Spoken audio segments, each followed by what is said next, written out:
T'as vu, la droite et le centre, ils veulent s'allier pour la présidentielle maintenant. On avait d'abord eu la gauche qui voulait s'allier pour la présidentielle, mais ça, c'est vrai que c'est pas très bien parti.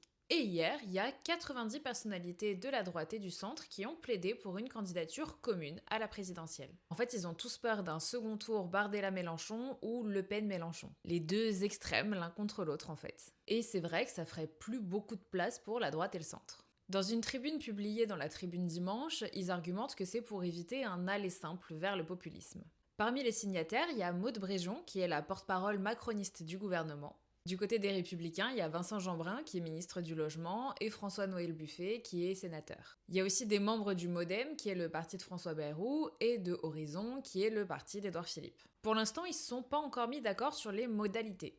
En gros, pour l'instant, ils se réunissent face à deux ennemis communs, mais c'est le seul point d'accord pour le moment. Et on sait même pas qui est-ce qu'ils envisagent pour les représenter. Il y a bien Bruno Retailleau qui a déjà dit qu'il voulait de toute façon se présenter à la présidentielle. Lui, c'est l'ancien ministre de l'Intérieur et puis c'est surtout le chef des Républicains. Il y a aussi Gabriel Attal qui est envisagé. Lui, c'est l'ancien Premier ministre et puis maintenant c'est le chef de Renaissance qui est le parti de Macron. On pense aussi à Michel Barnier, Gérald Darmanin, Sébastien Lecornu et même Dominique de Villepin.